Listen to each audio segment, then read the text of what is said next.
অধিকার আদায়ে বিভক্ত না হয়ে সংখ্যালঘু সম্প্রদায়কে একসাথে থাকার আহ্বান জানিয়েছেন অন্তর্বর্তী সরকারের প্রধান উপদেষ্টা ডক্টর মোহাম্মদ ইউনূস। দুপুরে রাজধানীতে ঢাকেশ্বরী মন্দির পরিদর্শন করতে গিয়ে তিনি একথা বলেন।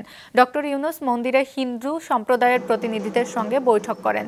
সেখানে তিনি বলেন, আইনের অধিকার সবার জন্য সমান, এক্ষেত্রে বিভেদের কোনো সুযোগ নেই। গণতান্ত্রিক অধিকার ও মানবাধিকার প্রতিষ্ঠা করাই বর্তমান সরকারের মূল লক্ষ্য।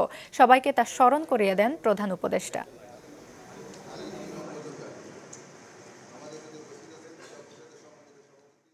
আপনারা ওই বিভিন্ন ইয়েতে চলে যান না, ক্ষোভের মধ্যে চলে যান না।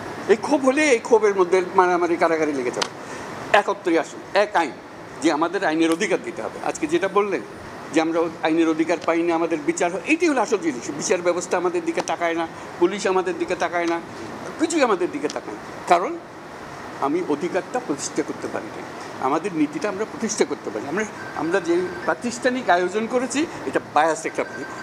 আপনি যত কিছুই বলেন, ওই একটা খুব করতে আরম্ভ করবেন, তারা মজা পেয়ে যাবেন। ওই মজার খেলাতে আমাদেরকে নিয়ে যাবেন।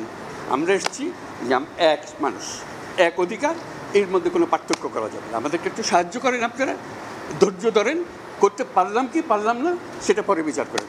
যদি না পারি আমাদেরকে দোষ দিন।